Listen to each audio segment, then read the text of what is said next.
Good morning, students of 12th class.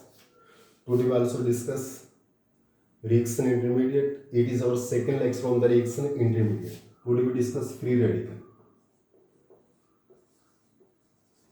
Free radical. बच्चों free radical क्या होता है हमारे पास? जैसे हमारे पास है CH3 पे एक हमने रेडिकल शो कर दिया, इसको हम क्या बोलते हैं? फ्री रेडिकल बोलते हैं।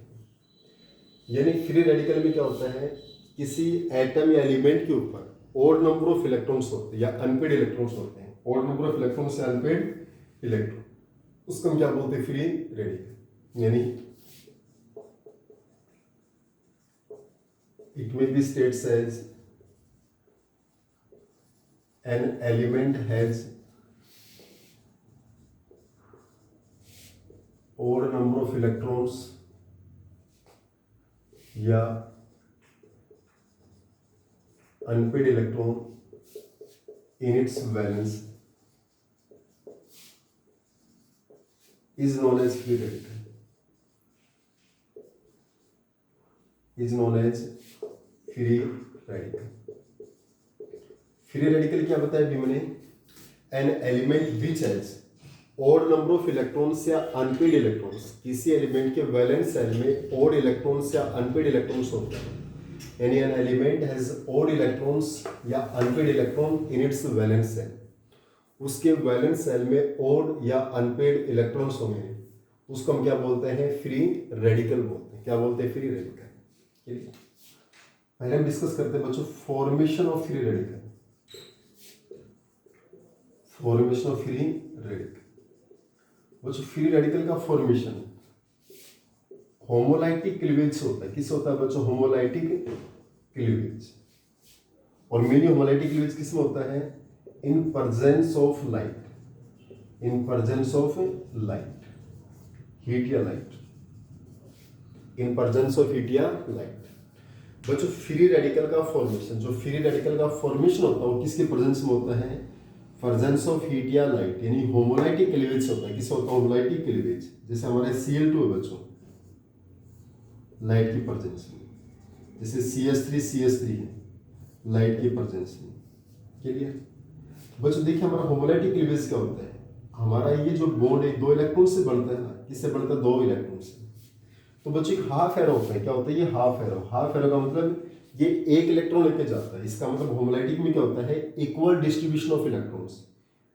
एक इलेक्ट्रॉन इस एलिमेंट पे अगर एक इसके ऊपर आ गया, इसका मतलब Cl पे भी रेडिकल, एक इलेक्ट्रॉन प्लस Cl पे भी रेडिकल। इस बॉन्ड के जो टू इलेक्ट्रॉन्स है उनका इक्वल डिस्ट्रीब्यूशन हो जाता है। उन दो एलिमेंट्स के बीच में equal distribution, it is known as the homolytic cleavage. एक इलेक्ट्रॉन इसके ऊपर, एक इलेक्ट्रॉन इसके ऊपर, तो CH3 radical plus CH3 radical, इसको हम क्या बोलते हैं? Homolytic cleavage. जैसे ROOR, हमारे ये दो इलेक्ट्रॉन से बनता है। जब लाइट की प्रेजेंस में इसका होमोलाइटिक क्लीवेज होगा, एक इलेक्ट्रॉन के ऊपर, एक इलेक्ट्रॉन के ऊपर। RO रेडिकल प्लस में OR रेडिकल। तो किसका फॉर्मेशन हो रहा है बच्चों? रेडिकल का फॉर्मेशन हो रहा है। किसका फॉर्मेशन हो रहा है? रेडिकल का। और जो इस रेडिकल का फॉर्मेशन होता है इसको हम क्या बोलते हैं? Homolytic cleavage. इसके बाद होता है classification of radical. Classification of radical बच्चों ये सेम कार्बोकैटायन की तरह है। जो क्लासिफिकेशन हो क्या? सेम कार्बोकैटायन की तरह है। जो रेडिकल का जो क्लासिफिकेशन है बच्चों वो सेम कार्बोकैटायन की तरह है। देखिए जैसे हमारे पास CH3 रेडिकल या CH3CH2 radical, CH3 CH radical CH3, CH3 CH3 radical. जिस कार्बन पे रेडिकल है वो एक भी कार्बन से ना जुड़े तो वो क्या होता है? प्राइमरी, यानी 1 डिग्री, या वो एक कार्बन से जुड़े तो भी क्या होता है? 1 डिग्री या प्राइमरी। ये दोनों क्या हो गए? 1 डिग्री हो गए। इस कार्बन पे रेडिकल है, किसी कार्बन से नहीं जुड़ा हुआ है तो भी 1 डिग्री, और एक कार्बन से जुड़े तो भी 1 डिग्री। अगर 2 कार्बन से जुड़े बच्चों, जिस पे रेडिकल है 2 कार्बन से जुड़ा हुआ है इन पे, तो ये क्या हो गया? सेकेंडरी, यानी 2 डिग्री। सेकेंडरी यानी 2 डिग्री। और ये 3 कार्बन से जुड़ा है तो दैट इज टर्सरी, यानी 3 डिग्री। क्लियर?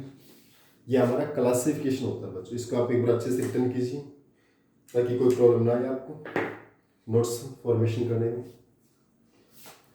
इसके बाद बच्चों हमारे पास इसकी स्ट्रक्चर और हम ज्योमेट्री को डिस्कस करते हैं बच्चों।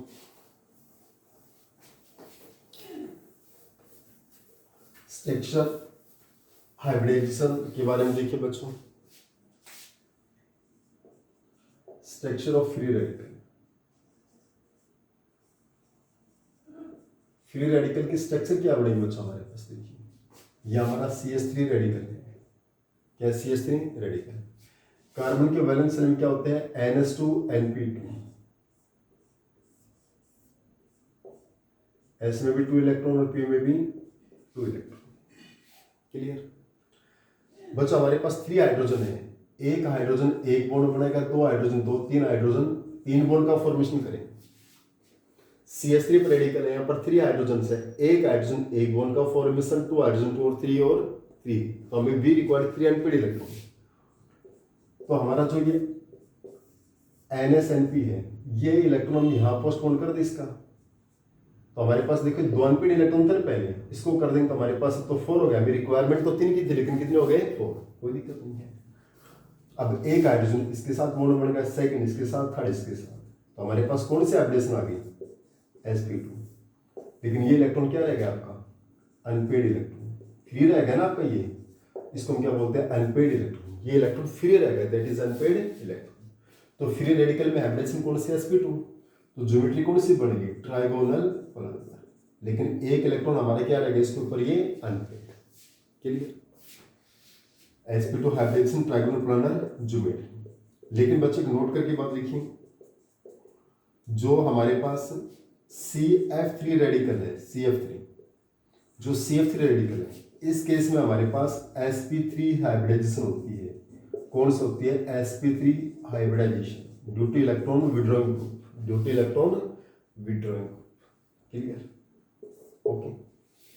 ये हमारे पास था structure and structure of free radical, यानी hybridization and structure of free radical. इसके जस्ट बाद बच्चों हम डिस्कस करते हैं इसकी स्टेबिलिटी ऑफ फ्री रेडिकल। ये तो बिल्कुल सिंपल से थे बच्चों, को ज्यादा दिक्कत नहीं था। स्ट्रक्चर ऑफ रेडिकल में क्या, CH3 रेडिकल है, सेंट्रल एटम कौन हमारे पास, कार्बन है। कार्बन का वैलेंस शेल NH2 NP2 होता है आपके पास। हमने S का एक इलेक्ट्रॉन हमने P में ट्रांसफर कर दिया। ऐसा क्यों किया, क्योंकि we have only 2 unpaired electrons and we required 3 unpaired electrons, क्योंकि हमारे पास 3 हाइड्रोजन एटम्स है, so we required the 3 unpaired electrons. अगर हमें 3 अनपेड इलेक्ट्रॉन्स की रिक्वायरमेंट है, तो हमने S का एक इलेक्ट्रॉन P में पोस्टपोन कर दिया। They are in the same energy level, 2s2p 2s2p है, तो सेम एनर्जी लेवल हम इलेक्ट्रॉन्स को हम ट्रांसफर कर सकते हैं। ज्यादा डिफरेंस नहीं यहाँ पर एनर्जी के अंदर बच्चों। तो हमारे पास अब हमारे पास 4 अनपेड इलेक्ट्रॉन होगा, मेरी रिक्वायरमेंट 3 की है, तो 3 ने बॉन्ड बना दिया, एक इलेक्ट्रॉन क्या रहेगा, अनपेड रहेगा, 3 रहेगा, that is the radical. sp2 hybridisation trigonal planar geometry. Geometry कैसी इसकी, ट्राइगोनल प्लानर। हो गया। इसके जस्ट बाद हम स्टेबिलिटी को डिस्कस करते हैं बच्चों, स्टेबिलिटी ऑफ रेडिकल। देखिए बच्चों, रेडिकल या कार्बोकटाइन, कार्बोकटाइन के वैलेंस शेल में कितने इलेक्ट्रॉन थे बच्चों, 6, और रेडिकल में कितने हैं, 7। देखिए नेक्स्ट हम डिस्कस करते हैं stability of radical. Stability of radical को डिस्कस करते हैं। Now we discuss the stability of the radical. और जैसे बच्चों हम स्टेबिलिटी ऑफ रेडिकल को डिस्कस करेंगे, तो जैसे हमने रेडिकल की स्टेबिलिटी को डिस्कस करेंगे बच्चों, तो इस रेडिकल की जो स्टेबिलिटी है वो मेनली किस पे डिपेंड करेगी बच्चों। हमारे पास देखिए, जो से हमने कार्बोकटाइन को स्टडी किया था बच्चों, रेडिकल भी उसी टाइप से है। जिस टाइप से हमने कार्बोकटाइन को डिस्कस किया था, रेडिकल भी उसी टाइप से है हमारे पास। क्लियर, क्योंकि रेडिकल के वैलेंस शेल में कितने इलेक्ट्रॉन है, 7। हमारे पास देखिए 1 2 3 और ये रेडिकल 2 4 6 7 इलेक्ट्रॉन है ना, इसका मतलब ये भी इलेक्ट्रॉन डेफिशिएंट है, ऑक्टेट पूरा नहीं है ना।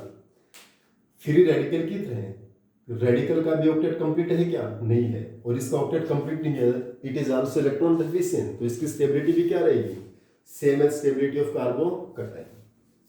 तो सबसे पहले हम डिस्कस करते हैं बच्चों रेजोनेंस के बेस पे। किसके बेस पे करते हैं, रेजोनेंस के बेस पे। क्लियर, रेजोनेंस के बेस पे जैसे बच्चों हमारे पास ये CH2 रेडिकल है, बेंजीन रेडिकल, इसकी रेजोनेंस हम कैसे डिस्कस करेंगे। देखिए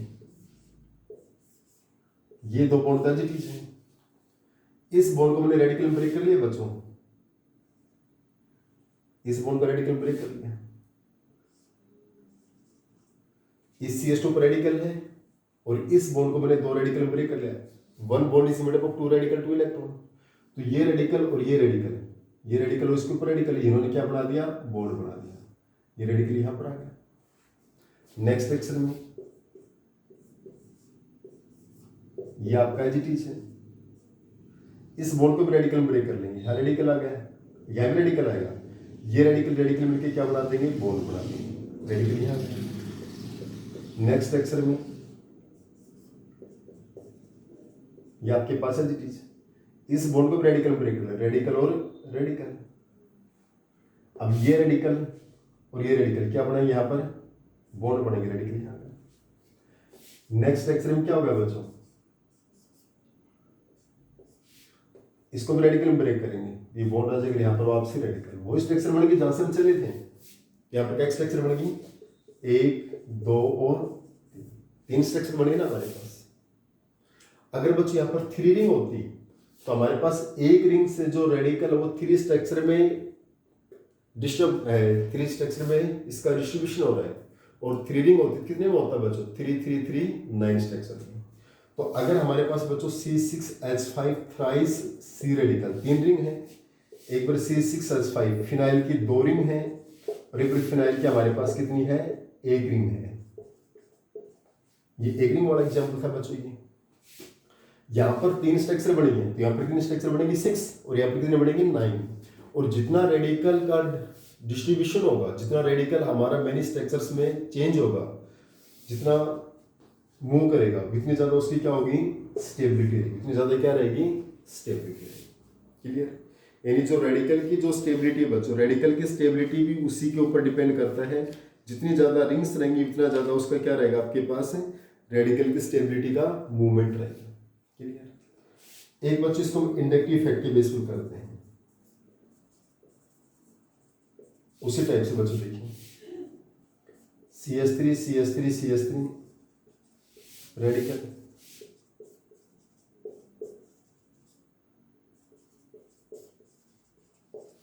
रेडिकल भी इलेक्ट्रॉन डेफिशिएंट है और जो प्लस साइन इफेक्ट है वो इलेक्ट्रॉन्स को डोनेट करता है, similar to the carbocation, similar to the carbocation. Carbocation के सिमिलर जब इलेक्ट्रॉन्स को डोनेट करेगा तो इसकी स्टेबिलिटी को इंक्रीज करेगा, क्योंकि इसमें इलेक्ट्रॉन्स की डेफिशिएंसी को रिमूव करता है, तो इसकी स्टेबिलिटी क्या होगी, इंक्रीज। जब एक ग्रुप इंक्रीज करता है तो 2 ग्रुप भी क्या करेंगे, और ज्यादा इंक्रीज करेंगे, और 3 ग्रुप क्या करेंगे, और ज्यादा इंक्रीज करेंगे। तो इनकी स्टेबिलिटी क्या होगी, इस टाइप से होगी। क्लियर। करिए बच्चों इसको रिकवर। इसका मतलब हमारे पास कितना डिग्री है, 3 डिग्री, ये कितना डिग्री, 2 डिग्री, ये कितना डिग्री है, 1 डिग्री। तो सेम कार्बोकटाइन की तरह है, यहाँ पर भी 3 डिग्री, 2 डिग्री और 1 डिग्री। जो स्टेबिलिटी का ऑर्डर वो क्या रहता है, 3 to 1। ये 3 डिग्री था बच्चों, 2 रिंग, 2 डिग्री, 1 रिंग, 1 डिग्री। तो हमारा जो स्टेबिलिटी ऑफ रेडिकल वो भी क्या होता है, 3 डिग्री, 2 डिग्री और उसके बाद 1 degree, same as the carbocation. Radical की जो स्टेबिलिटी है वो कार्बोकटाइन की तरह सेम है, 3 डिग्री, 2 डिग्री और 1 डिग्री। जिस टाइप से हमारे पास कार्बोकटाइन की स्टेबिलिटी इंक्रीज होती है 3 to 1, उसी टाइप से रेडिकल की स्टेबिलिटी भी क्या होती है, उसी टाइप से वेरीज करती है, 3 to 1। क्लियर। इसके जस्ट बाद बच्चों मैं इसकी ओवरऑल स्टेबिलिटी डिस्कस करूंगा। देखिए इसकी ओवरऑल स्टेबिलिटी क्या हो जाएगी हमारे पास। सबसे पहले C6H5 thrice C radical, C6H5 twice CH radical, C6H5 CH2 radical, क्योंकि यहाँ पर रेजोनेंस इफेक्ट ज्यादा डोमिनेट होता है, तो फिर ये, और फिर CH thrice C radical, CH twice CH radical, CH3 CH2 radical, CH3 radical. उसी टाइप से इनका जो रेडिकल की स्टेबिलिटी है उसका ऑर्डर आपके पास ये रहेगा। अगर और भी आप डिस्कस करना चाहते हो तो CH2 ट्वाइस CH रेडिकल और CH triple bond C radical, ये इनकी स्टेबिलिटी का ऑर्डर हो जाएगा, ओवरऑल स्टेबिलिटी। जो बच्चों ने ये रिटर्न किया है हमारे पास क्या है, overall stability of the radical है, it is the overall stability of a radical. Clear. इसके जस्ट बाद बच्चों हम कार्बन आयन को डिस्कस करते हैं। किसको डिस्कस करते हैं? Carbon ion. क्लियर? इसके जस्ट बाद बच्चों हमारे पास आता है कार्बन आयन। नेक्स्ट हमारे पास जो रिएक्शन इंटरमीडिएट वो है कार्बन आयन।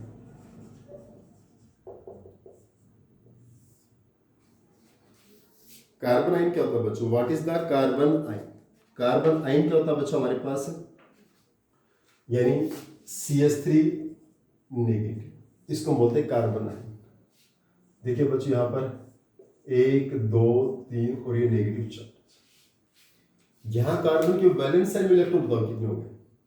एक CH बॉन्ड में 2 इलेक्ट्रॉन, हमारे पास 6 इलेक्ट्रॉन थे, हो गए 2 4 6। एक बॉन्ड में 2 इलेक्ट्रॉन तो 3 में 6, और 2 इलेक्ट्रॉन हमारे नेगेटिव चार्ज के कितने हो गए? 8 electron.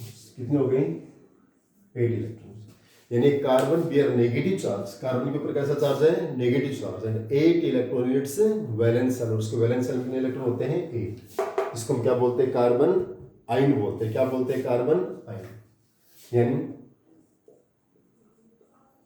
It may be states as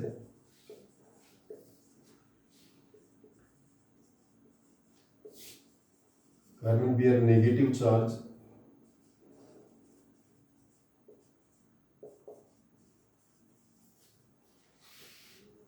and it has 8 electron in its valence shell. It may be stated as carbon bear negative charge and it has 8 electron in its valence shell. Is known as carbon ion. Is known as carbon ion. Clear? यानी देखिए बच्चों CH3 negative था, एक CH, second CH, third CH, एक bond में 2 electron, तो 3 में कितने हो गए? 6 इलेक्ट्रॉन, और 2 इलेक्ट्रॉन नेगेटिव चार्ज, कितने हो गए? 8 इलेक्ट्रॉन्स। कि कार्बन के ऊपर कैसा चार्ज है? नेगेटिव चार्ज, और उसके वैलेंस सेल में कितने इलेक्ट्रॉन्स है? 8 electrons. Is known as the carbanion. यानी कार्बन आयन क्या होता है? It may be states as carbon bear negative charge and it has 8 electron in its valence shell. कि कार्बन के ऊपर नेगेटिव चार्ज होता है, उसके वैलेंस सेल में कितने इलेक्ट्रॉन्स होते हैं? 8 इलेक्ट्रॉन्स होते हैं। That is the carbon ion. Clear? Next बच्चों सेम हमारा क्लासिफिकेशन रहेगा बच्चों, classification of carbon ion. Classification of carbon ion बच्चों सेम कार्बोकैटायन की तरह ये भी, जिस कार्बन पे नेगेटिव चार्ज है वो किसी भी कार्बन से ना जुड़े, या वो एक कार्बन से जुड़े, एक कार्बन से सिर्फ, तो क्या होता है? प्राइमरी, यानी 1 डिग्री। क्या होता है? प्राइमरी यानी 1 डिग्री। अगर वो 2 कार्बन से जुड़े, कितने कार्बन से जुड़ेगा? 2 कार्बन से, तो क्या होता है? वो सेकेंडरी यानी 2 डिग्री। देखिए 2 कार्बन से जुड़ा है तो सेकेंडरी यानी 2 डिग्री। और जिस कार्बन पे सॉरी नेगेटिव चार्ज, जिस कार्बन पे नेगेटिव चार्ज है, अगर वो 3 कार्बन से जुड़े तो क्या हो गया? टर्सरी यानी 3 डिग्री। टर्सरी यानी 3 डिग्री। जिस कार्बन पे नेगेटिव चार्ज है वो एक भी कार्बन से ना जुड़े, या सिंगल कार्बन से ऐड हो तो 1 डिग्री प्राइमरी, 2 कार्बन से ऐड हो तो 2 डिग्री, और 3 कार्बन से ऐड है तो 3 डिग्री यानी टर्सरी। इसके बाद आता है बच्चों स्ट्रक्चर ऑफ कार्बन है।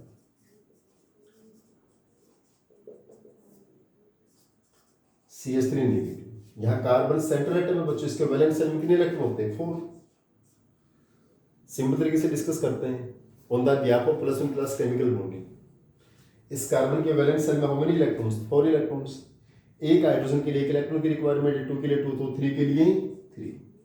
और मैंने क्या बताया था, ऊपर जितना नेगेटिव चार्ज हुआ ऐड हो जाता है, पॉजिटिव चार्ज क्या हो जाता है? सब्ट्रैक्ट। तो एक नेगेटिव होता है, एक ऐड होता है, डिवाइड बाय 2, 4, एक S और 3 sp3 हाइब्रिडाइजेशन। तो हमारे पास ज्योमेट्री कौन सी रहेगी? Tetrahedral geometry. कौन सी ज्योमेट्री की? Tetrahedral geometry. और टेट्राहेड्रल ज्योमेट्री कैसे बनेगी बच्चों? हमारे पास एक लोन पेयर अथवा पर, और ये 3 हमारे पास bond pair. That is tetrahedral geometry. और जब बच्चों शेप बनाएंगे तो हमारे पास लोन पेयर रिमूव हो जाते हैं, क्योंकि शेप में तो सिर्फ क्या होते हैं? बॉन्ड पेयर होते हैं। और इसकी हमारी शेप क्या बन गई आपके पास? ये पिरामिडल शेप बन गई। लोन पेयर हटा दी, क्या बन गई? Pyramidal shape. क्या शेप बन गई इसकी? पिरामिडल शेप का फॉर्मेशन। किसका फॉर्मेशन हो गया पर? पिरामिडल शेप का फॉर्मेशन। बच्चों इसके आप अच्छे से नोट्स बनाइए, आप इसका स्क्रीनशॉट लीजिए ताकि आप इसको अच्छे से कर पाए। क्लियर? इसके बाद बच्चों इसके हम स्टेबिलिटी को डिस्कस करते हैं। किसको डिस्कस करते हैं? स्टेबिलिटी। ओके, तो नेक्स्ट में हम इसकी स्टेबिलिटी के बारे में डिस्कस करते हैं। हो गया बच्चों आपका?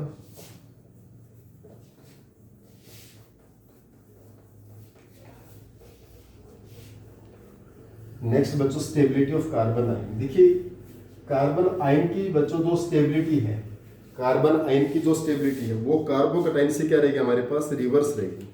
कार्बन आयन की जो स्टेबिलिटी है वो इससे क्या रहेगी आपकी? रिवर्स रहेगी। रिवर्स क्यों रहेगी? देखिए कार्बोकटाइन से क्या रहेगी? रिवर्स। Stability of carbon. बच्चों सबसे पहले हम इंडक्टिव इफेक्ट को डिस्कस करते हैं। Inductive effect. बच्चों इंडक्टिव इफेक्ट मैंने दो टाइप के बताए थे, एक प्लस आई इफेक्ट और एक माइनस आई इफेक्ट। बच्चों जो प्लस आई इफेक्ट है इट कैन डिक्रीज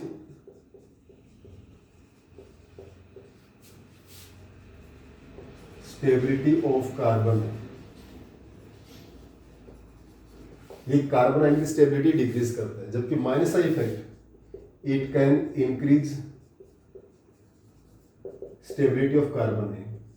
ये डिक्रीज करता और ये क्या करता है? इंक्रीज। यानी इंडक्टिव इफेक्ट के अंदर बच्चों एक प्लस आई इफेक्ट और एक माइनस आई इफेक्ट है। जो प्लस आई इफेक्ट होता है ये डिक्रीज करता है स्टेबिलिटी ऑफ कार्बन आयन, और माइनस आई इफेक्ट क्या करता है? Increase of the stability of carbon ion. इसको देखिए कैसे। CH3 negative, CH2 negative, CH3 CH negative, CH3 C negative, CH3 CH3। बच्चों जो अल्काइल ग्रुप ये प्लस आई इफेक्ट शो करता है। क्या शो करते हैं? प्लस आई। क्या शो करेंगे? प्लस आई। ये प्लस आई इफेक्ट शो करते हैं। They can represent the plus आई। ध्यान से देखिए बच्चों, यहां पर तो अल्काइल ग्रुप है, इसके साथ में जो C नेगेटिव है, जो कार्बन आयन है, उसके साथ में अल्काइल ग्रुप है, आपके पास नहीं है। ये दोनों 1 डिग्री है बच्चों, ये भी 1 डिग्री है, ये 2 डिग्री है और ये 3 डिग्री है। ये तो क्लासिफिकेशन है बच्चों 1 2 3 डिग्री। इस कार्बन नेगेटिव के साथ में कोई अल्काइल ग्रुप नहीं है, इसके साथ में एक अल्काइल ग्रुप है। यानी ये इलेक्ट्रॉन्स को क्या करेगा? डोनेट करेगा। इलेक्ट्रॉन्स को डोनेट करेगा तो इस कार्बन के ऊपर नेगेटिव चार्ज क्या होगा? और इंक्रीज होगा।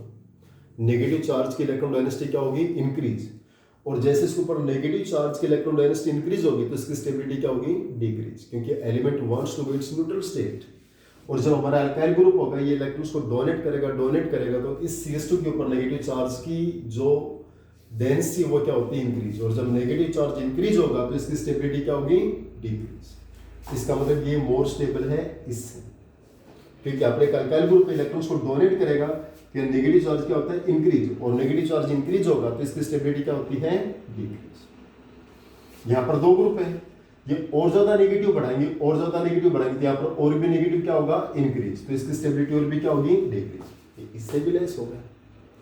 यहाँ तो 3 प्लस आई इफेक्ट शो कर रहे हैं, 3 ग्रुप इलेक्ट्रॉन्स को डोनेट करेंगे तो यहाँ पर मैक्सिमम नेगेटिव रहेगा और मैक्सिमम नेगेटिव रहेगा, यहाँ पर नेगेटिव चार्ज और इंक्रीज होगा तो इसकी स्टेबिलिटी क्या होगी? और डिक्रीज। इसका मतलब स्टेबिलिटी का क्या रहेगा? 1 डिग्री 2 डिग्री और 3 डिग्री। कार्बोकटाइन या रेडिकल से हमारा रिवर्स है ना। क्यों बच्चों? क्योंकि वो हमारे इलेक्ट्रॉन डेफिशिएंट थे, वो इलेक्ट्रॉन डेफिशिएंट थे तो प्लस आई इफेक्ट स्टेबिलिटी को इंक्रीज कर रहा था। और ये हमारे क्या इलेक्ट्रॉन रिच है, क्योंकि कार्बन आयन का तो ऑक्टेट कंप्लीट है और कार्बन आयन का ऑक्टेट कंप्लीट है तो these are the electron rich. और ये इलेक्ट्रॉन रिच है तो बच्चों यहाँ पर तो प्लस आई इफेक्ट क्या करता है? स्टेबिलिटी डिक्रीज करता है। अब देखिए बच्चों माइनस आई इफेक्ट। देखिए एक हमारे पास ये है O2NCH2 नेगेटिव और एक CH3 CH2 नेगेटिव। ये alkyl group plus I effect show करता है और NO2 क्या शो करता है? Minus I effect. ये इलेक्ट्रॉन्स को विड्रॉ करेगा तो यहाँ नेगेटिव चार्ज क्या होगा? डिक्रीज। और नेगेटिव डिक्रीज होगा इट गो टुवर्ड्स न्यूट्रल, और ये इलेक्ट्रॉन्स को डोनेट करेगा तो नेगेटिव इंक्रीज होगा, तो यहाँ नेगेटिव चार्ज बढ़ रहा है और ये न्यूट्रल की तरफ जा रहा है क्योंकि नेगेटिव को डिक्रीज कर रहा है, तो इसकी स्टेबिलिटी क्या होगी, सही जा रहा है। इसका मतलब जो माइनस आई इफेक्ट करते हैं वो उसकी स्टेबिलिटी को इंक्रीज करते हैं as compare to the plus I effect. It's okay. Next बच्चों हम on the behalf of resonance represent करते हैं, इसको आप अच्छे से रिवाइज कीजिए बच्चों, इसका स्क्रीनशॉट लीजिए ताकि आप इसको अच्छे से रिकवर कर सकें।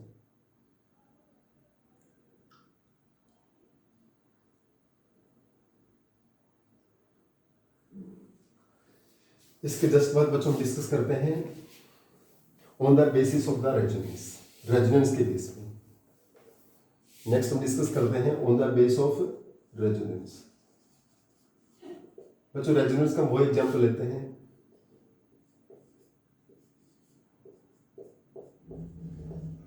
बेंजालाइन।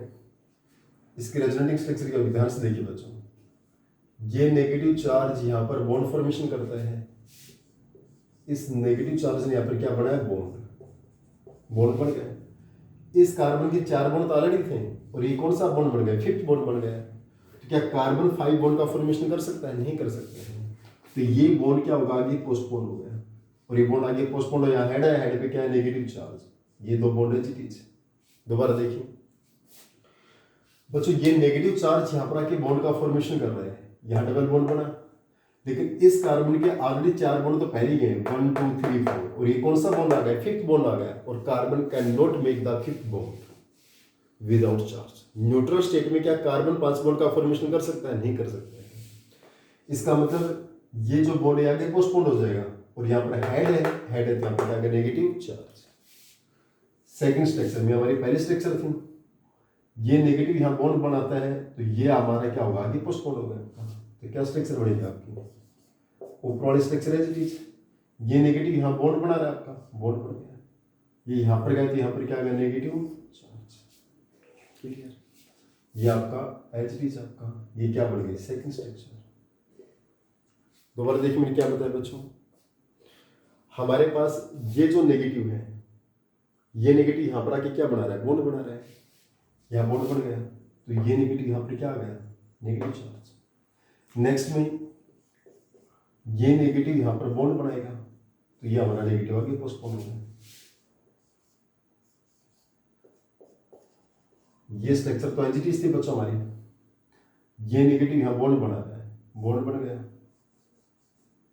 तो ये यहाँ पर आ गया, यहाँ पर क्या गया, नेगेटिव चार्ज। ठीक, और नेक्स्ट स्ट्रक्चर बनाएंगे बच्चों, ये नेगेटिव वापसी आएगा, तो वापसी वहीं आगे ना जहां पर हम चले थे बच्चों, वापसी वो स्ट्रक्चर बनेगी जहां से हमने चलना स्टार्ट किया। क्लियर, तो कितने स्ट्रक्चर बने बच्चों, 1 2 3। यानी जब हमारे पास CH2 नेगेटिव के साथ में एक फिनाइल ग्रुप है बच्चों, एक रिंग है, 1 फिनाइल ग्रुप है, तो हमारे पास 1 2 3 3 स्ट्रक्चर बनते हैं हमारे पास, नेगेटिव चार्ज 3 स्ट्रक्चर में डिस्ट्रीब्यूट हो रहा है, यानी हमारे पास 3 रेजोनेटिंग स्ट्रक्चर बनती हैं। अगर बच्चों हमारे पास इसी टाइप से C6H5 थ्राइस 3 रिंग होंगी, एक बार हमारे पास C6H5 ट्वाइस 2 रिंग होंगी, एक बार हमारे पास C6H5 CH2 एक रिंग है। जब एक रिंग है तो कितने स्ट्रक्चर बनते हैं बच्चों, 1 2 3, और जब 2 रिंग होगी कितने स्ट्रक्चर बनेंगे, 3 और 3 6। एक बार एक रिंग में जाएगा चार्ज और एक बार सेकंड रिंग में जाएगा, तो 6 स्ट्रक्चर बनेंगे, और 3 स्ट्रक्चर रिंग होंगी कितनी स्ट्रक्चर बनेंगे, 9। तो जितना ज्यादा नेगेटिव चार्ज डिस्पर्स होगा उतनी ज्यादा क्या होगी, उसकी स्टेबिलिटी होगी, इतनी ज्यादा क्या होगी, स्टेबिलिटी। क्लियर, इतनी हाई क्या रहेगी उसकी स्टेबिलिटी। क्लियर, तो बच्चों यहाँ पर 3 डिग्री, उसके बाद 2 डिग्री, उसके बाद 1 डिग्री, यानी जब फिनाइल ग्रुप है बच्चों तो तुम्हारा 3 to 1 है, और अल्काइल ग्रुप में क्या था, 1 2 3। It's okay. क्लियर, एक बच्चों है on the basis of S character, S character के बेसिस पर हमारा थर्ड है, ये रेजोनेंस था आपका सेकंड, अब ये थर्ड है एस करेक्टर। बच्चों एस करेक्टर के बेसिस पे क्या है, CS triple bond C negative,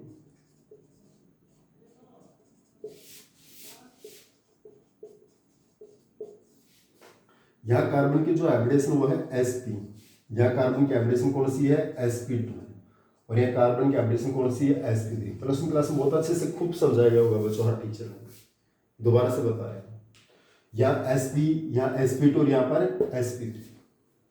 यहाँ पर एस करेक्टर कितना है बच्चों हमारे पास, यहाँ एस करेक्टर है 50%, यहाँ एस करेक्टर कितना है 33%, यहाँ एस करेक्टर कितना है 25%। अगर बच्चों एस करेक्टर इंक्रीज होता है, एस करेक्टर क्या होता है इंक्रीज, तो इसका मतलब स्टेबिलिटी ऑफ अनाइन क्या होती है increase. On increasing S character, on increasing S character stability of anion also increase.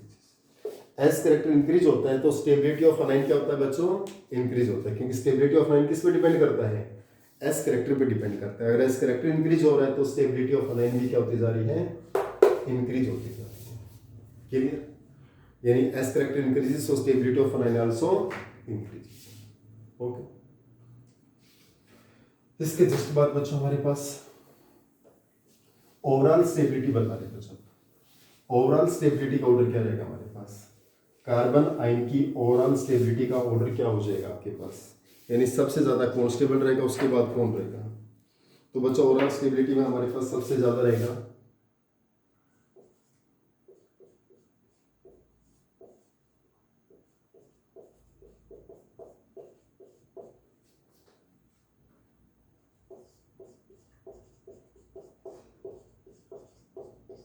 सबसे पहले 3 रिंग वाला, फिर 2 रिंग वाला, फिर सिंगल रिंग वाला, और सबसे पहले एस करेक्टर वाला, उसके बाद हम रेजोनेंस को करेंगे।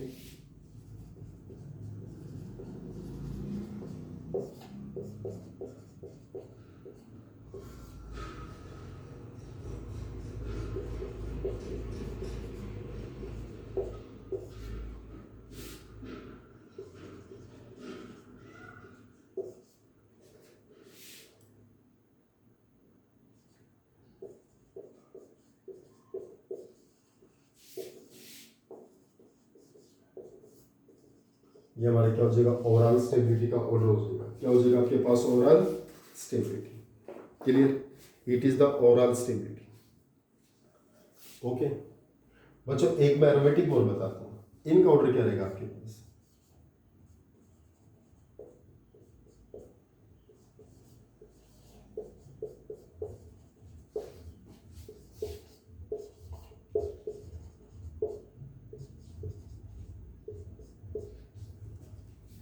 देखिए एक बार हमने NO2 ग्रुप लगाया, एक बार Cl लगा और एक बार हमने CH3 ग्रुप लगा दिया। इनका ऑर्डर क्या रहेगा बच्चों हमारे पास, यहाँ हमने Cl ग्रुप लगा देते हैं, यहाँ पर NO2 ग्रुप लगा देते हैं। इनका ऑर्डर का स्टेबिलिटी ऑर्डर क्या रहेगा, मैं बच्चों कहते हैं इनका स्टेबिलिटी ऑर्डर रहेगा ये। ऐसा क्यों होता है बच्चों, क्योंकि यहाँ पर बाय द रेजोनेंस देखिए बड़े ध्यान से, इस टेक्स्ट में मैं ये बता रहा हूँ, ये बॉन्ड यहाँ पर आएगा, ये बॉन्ड यहाँ पर आएगा, ये बॉन्ड यहाँ पर आएगा, तो ये यहाँ पर आएगा। ये नेगेटिव चार्ज यहाँ बॉन्ड बनाएगा, ये बॉन्ड यहाँ पोस्टपोन हो गई, यहाँ होगा, यहाँ पर ये नेगेटिव चार्ज यहाँ से फिनिश होगा ना आपका, ये नेगेटिव चार्ज यहाँ से क्या होगा आपका फिनिश होगा। देखिए ये डबल बॉन्ड बन गया, ये बॉन्ड यहाँ आया बॉन्ड, ये बॉन्ड यहाँ आया डबल बॉन्ड, एंड ये O नेगेटिव एंड पॉजिटिव, ये बॉन्ड भी है। यानी इस ग्रुप ने यहाँ पर नेगेटिव चार्ज खत्म हो गया ना, और इस ग्रुप ने रेजोनेंस इलेक्ट्रॉन को बाहर विड्रॉ किया ना, तो माइनस R इफेक्ट हुआ। कौन सा हुआ, माइनस R इफेक्ट। क्लियर, जबकि बच्चों कि यहाँ पर ये ग्रुप इलेक्ट्रॉन्स को विड्रॉ करेगा, ये तो आगे बढ़ा रहा है, ये तो पार्टिसिपेट नहीं कर रहा, लेकिन ये सिर्फ माइनस I इफेक्ट शो करता है उस बेस में, और ये भी नहीं करता, लेकिन ये क्या करता है प्लस I इफेक्ट उस बेस में। और आपको पता है ये माइनस R वाला तो जहां रेजोनेंस लग गया और माइनस R है बच्चों, तो इसकी स्टेबिलिटी क्या होगी, सबसे एक्सेस हो गई। और इन दोनों को कंपैरिजन करते थे, यहाँ माइनस I इफेक्ट है, यहाँ प्लस I इफेक्ट। आपको पता है बच्चों, पहले बता चुका हूँ कि जो माइनस इंडक्टिव इफेक्ट है वो स्टेबिलिटी को इंक्रीज करता है, और प्लस इंडक्टिव इफेक्ट क्या करता है, स्टेबिलिटी को डिक्रीज करता है। प्लस इंडक्टिव इफेक्ट क्या करेगा, स्टेबिलिटी को डिक्रीज, और माइनस इंडक्टिव इफेक्ट स्टेबिलिटी को क्या करता है, इंक्रीज करता है। क्लियर, ये हम आपको ऑलरेडी पहले स्टडी कर चुके हैं। इसके बाद बच्चों हमारे पास हालांकि कार्बन और नाइट्रोजन से भी आते हैं बच्चों। कार्बन नाइट्रोजन की कोई इतनी हमें रिक्वायरमेंट नहीं है। कार्बन और नाइट्रोजन, कार्बन भी और नाइट्रोजन दोनों केस में सिंगलेट होता है, ट्रिपलेट होता है। स्टेबिलिटी की बात करते हैं तो ट्रिपलेट कार्बोनिल मोर स्टेबल होता है as compare to the singlet carbonyl. Clear? चलो उसको बच्चों हमें ज़्यादा रिक्वायरमेंट इसके जस्ट बाद हम आपको ऑर्गेनिक केमिस्ट्री को या उनको हम करवा देंगे, नहीं तो हम ऑर्गेनिक की फैसलिटी को स्टार्ट करेंगे। एक दिन हम जितने भी कॉमन नेम्स है बच्चों उनको लेंगे, उसके जस्ट बाद हम उसको आगे फर्दर डिस्कस करते हैं। इट्स ओके बच्चों, एक बार ऑर्गेनिक केमिस्ट्री को करने से पहले हमें जो रिएक्शन इंटरमीडिएट से हमें बहुत अच्छे से क्लियर करने की रिक्वायरमेंट है, ये हमें बहुत अच्छे से आने चाहिए, इनमें आपकी कोई कमी नहीं होनी चाहिए।